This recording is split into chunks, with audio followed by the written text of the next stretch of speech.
This episode is brought to you by TuneIn. I'm Chenjerai, the co-host of a new show from Gimlet called Uncivil.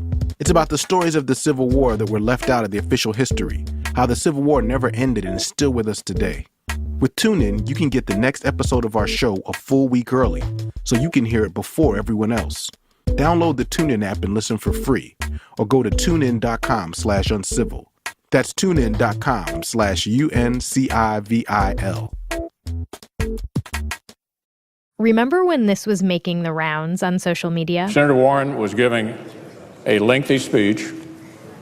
She had appeared to violate the rule. She was warned. She was given an explanation. Nevertheless, she persisted. Senator Mitch McConnell objected to Senator Elizabeth Warren's testimony on Jeff Sessions. It was during his confirmation hearing for Attorney General, and Warren was reading letters that didn't make Sessions sound like a great choice. And she was shut down. The senator will take her seat. But before that, something really strange happens, and it's easy to miss. Before McConnell comes in, Warren is warned by the senator presiding over the Senate that day. Listen to this. The rule applies to imputing conduct or motive through any form or voice to a sitting.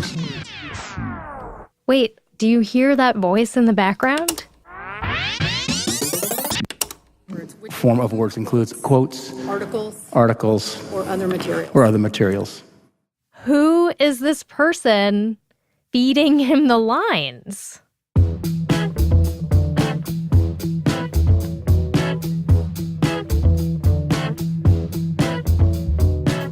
I'm Flora Lichtman, and this is Every Little Thing from Gimlet Media. I call the senator to order under the provisions of Rule 19. Today's show is all about the rules that govern the rule makers, otherwise known as procedure. Procedure is broccoli. People never want to talk about procedure. That's Tony Madonna. He's a political scientist from the University of Georgia, and he is going to guide us through this.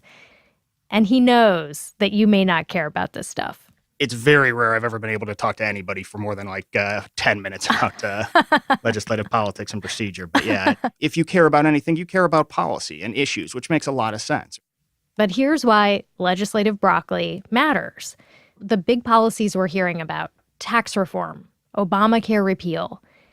Whether these policies get passed or not depends on senators following rules. So there are 44 principal standing rules that organize how business gets done in the Senate, but it's a lot more complicated than that. So a lot of times when we talk about Senate rules, what we're really talking about is Senate precedents, right? So interpretations of rules or behavior that do bind senators. Meaning that on top of the rules, there are 2 centuries of interpretation of the rules that senators are supposed to follow. And the official Senate interpreter is this Senate whisperer you are hearing. Not made a ruling with respect to senators' comments. The chair has not made a ruling as respect to the senator's comments. The senator is following process and tradition. The senator is following process and tradition.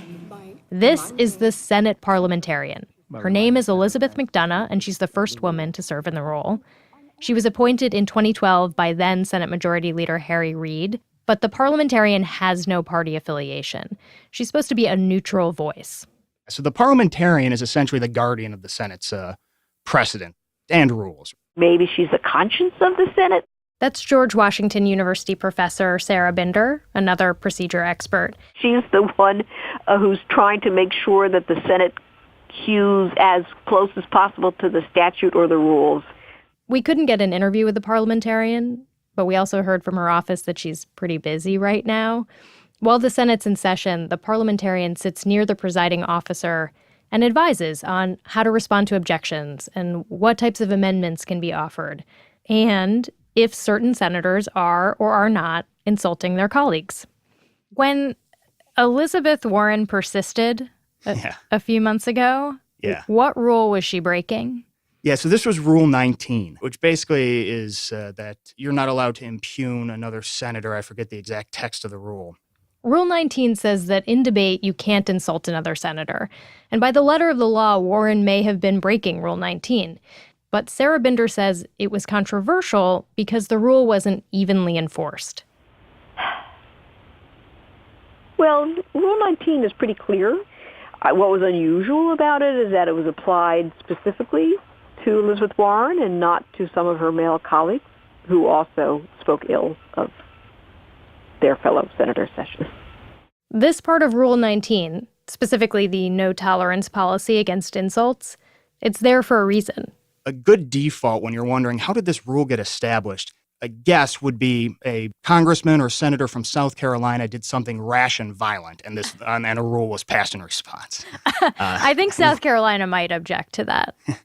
They might, but it's happened a few times now. Rule 19 is one of those. What's the story? Yeah. Yeah, I think it was 1905, and the long-serving senator from there, Pitchfork Ben Tillman, which is just a phenomenal name. Okay, so Pitchfork Ben Tillman gets into an argument with a junior senator from his own state.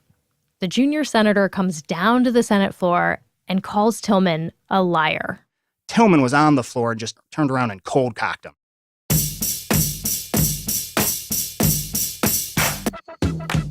And so you get a brawl on the Senate floor that eventually led to the rule saying, look, you can't impugn another senator. So this Warren rule came out of someone getting punched. Yeah, so I'm assuming she's a little disappointed she didn't even get to take a swing at anybody. As far as Senate violence goes, this punching situation is actually pretty mild. People tend to glorify like the 19th century Congress, but there was a lot of sort of shady stuff that went on there. You get a bunch of examples where people would end up in duels. You get some language. Wait, physical duels? Yeah.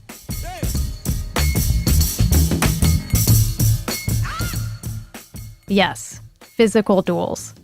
For instance, in 1826, Virginia Senator John Randolph was on the Senate floor, and he insulted then Secretary of State Henry Clay. This led to a duel, and Clay shot Randolph. But it only hit him in the coat. The other thing I think people often don't quite grasp is they sold a lot of booze right outside of Congress. What? It's not a comfortable place to be debating, right? It's D.C., there's no air conditioning, and you're somewhat you're kind of liquored up. I mean, that seems way more dysfunctional than our problems today. Certainly less professional is probably... Yeah, maybe. And again, if you had more of that today, I'm guessing C-SPAN would get much better ratings. Yeah, I bet C-SPAN is just hoping. Yeah, drunken Elizabeth Warren just pulling a gun on Mitch McConnell. Again, it'd be less professional, but I think people would tune in. Yeah, I mean, I think I would go back to basic cable for that. Exactly.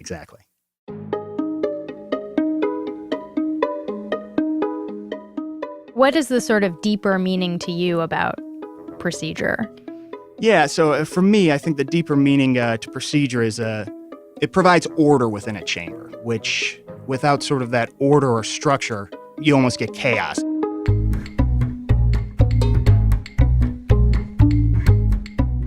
When you think about the Constitution, that's a point Madison makes, which is if you agree on the process, you feel still upset that you lost, but not that you've been cheated, right? And when people get cheated, bad things happen, often violent things. As a procedure guy, do you ever use procedure in your regular life? No. Mostly I just use stories of procedure to bore my daughter and wife. Yeah.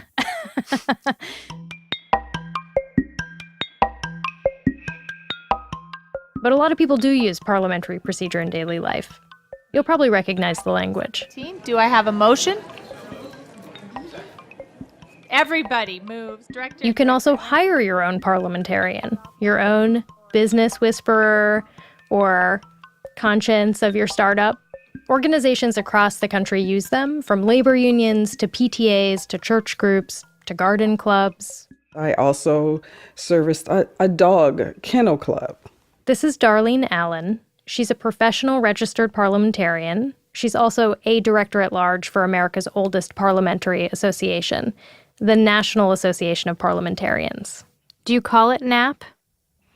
Do you use that acronym? No, we do not. NAP. Got it. Good. I'm glad I asked. Yes.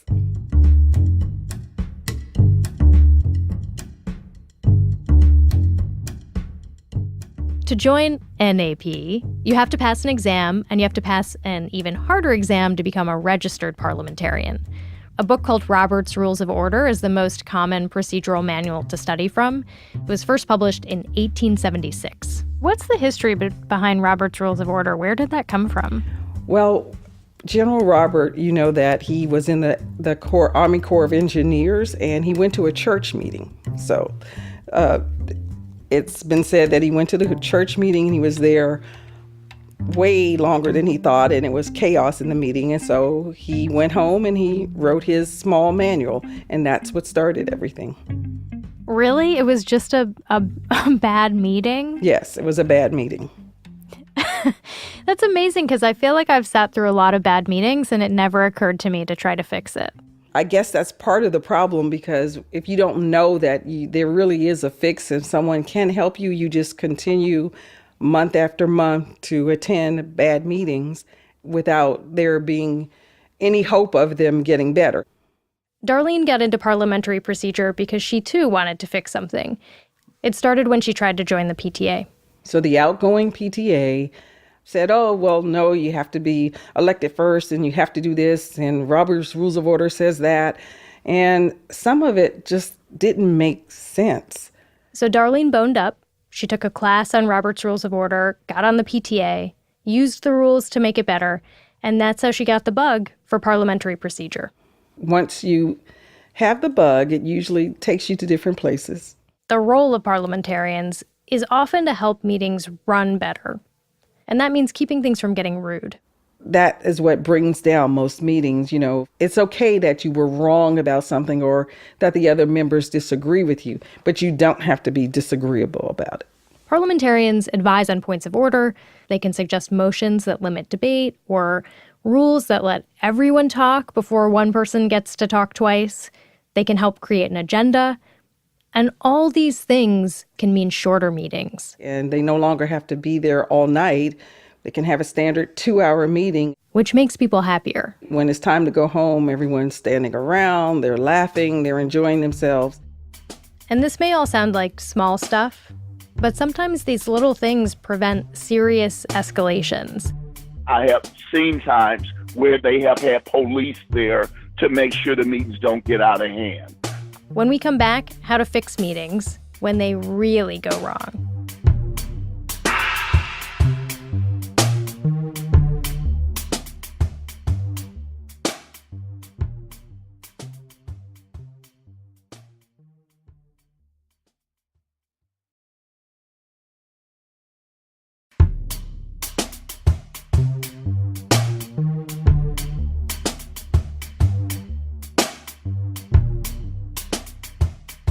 We talked to several parliamentarians, and one thing we heard over and over again is that some types of organizations have a reputation for being hard to work with. Leonard Young, a professional registered parliamentarian, has worked with thousands of organizations, governors' associations, school boards, universities, and out of all those, there's a type of organization that is notoriously problematic. Dog breeders associations. These are people that are passionate about their particular breed and just the length of hair it has to be and the color of the eye and the shape of the rump and all of these things. And they just get crazy about it. You're kidding me. This is well known in the parliamentary world. Dog breeders associations, homeowners associations is another one that are exceptionally hard to serve. Yes, homeowners and dog breeders. And apparently church meetings have their own set of troubles. You would not think so, but they just tend to be more emotional. This is Jim Jones. He's the vice president of NAP, and he works as a parliamentarian. Again, just like with the money and the homeowner associations, when you're talking about your church and your faith and your pastor, that's an emotional issue. So it's hard to bring rules in when we're talking about this is what God wants. I've heard stories where parliamentarians have to get escorts out of meetings because the meeting had gotten so bad. Wait. So, like, there are horror stories of physical violence erupting at meetings? Yeah. It's just, these are situations that are important to these people, whether to remove a pastor, to sell the church property, things like that. Those are highly emotional. And so I have seen times where they have had police there to make sure the meetings don't get out of hand. Jim says that even though parliamentary procedure can seem formal and awkward and like it makes things harder, what these rules really do is depersonalize things. They take the emotion out of meetings. I've had times where there have been police there, and by the end of the process, they're telling me, yeah, I've done a great job because we had to be here before. Now we're just here because they're used to having us here. The police said that to you? Yeah, and because they had seen the change. That's amazing. I feel sold on having a parliamentarian. Like, I think I want one for my life, just like my day-to-day. Just to come around with me and suck the emotion out of my charged interactions. Sure.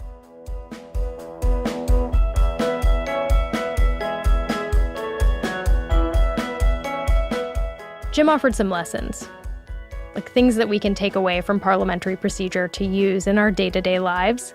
One is set an agenda, just like you would in a business meeting. If in your personal life, you're having a difficult conversation with somebody, you really want to think out before you start that conversation. What's the points I'm trying to make? Another lesson, listen to people. When you look at people who've been married 50, 60, 70 years, they've learned to listen to each other. In your household, you're not going to be making motions. I moved that we're going to have steak tonight, but at the same, as opposed to chicken. But there is a process for what runs an orderly and non-dysfunctional household. I wonder if parliamentarians make the best spouses. That's a very good question. I probably wouldn't be the proof of that.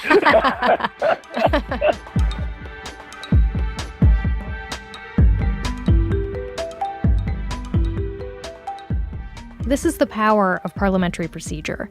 The rules are designed to create fairness.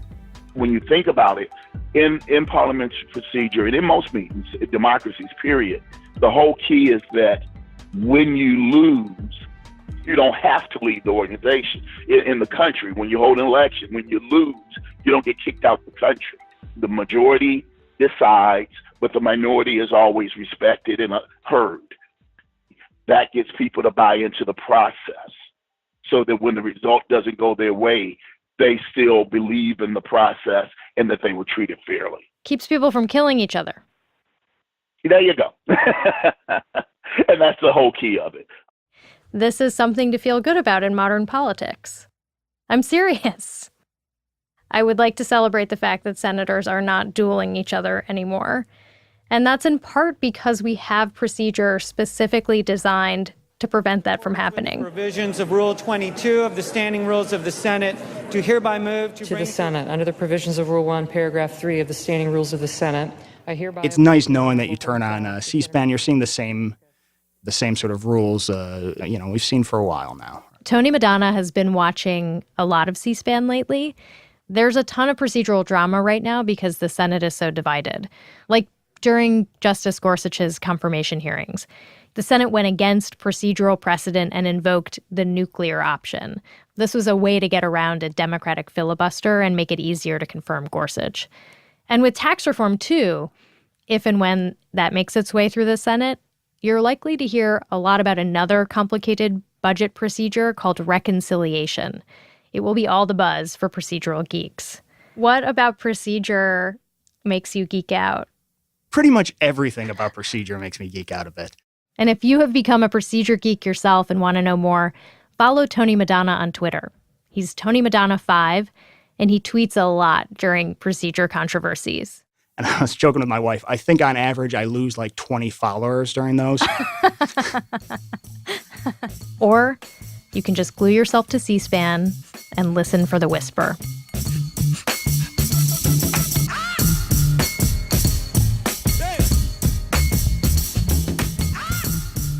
Every little thing. Every little thing. is produced by Flora Lichtman. It's produced by Flora Lichtman, Christine Driscoll. and Gofen Butubuele. Gofen Butumbwele. Our senior producer is Catherine Wells. Our senior producer is Catherine Wells. Our editor is Annie Rose Strasser. Scoring by Martin Crane. We were mixed by Dara Hirsch. Special thanks to Nicole Pasulka and Jorge Just. Can you take it from here? I hope so. Okay. Thanks, Gofen. Because we're a new show, we could use your help. If you could review us on Apple Podcasts, we'd really appreciate it. Also, I want to give a special shout out to everyone who told us on our eclipse episode that it's better to use ellipse rather than oval when you're talking about an orbit, because not every oval is an ellipse. I'm so glad to know that. Thank you. Right, if you ever have any viewers that just want to talk about legislative rules, I think my number is on my website. Have them call whenever.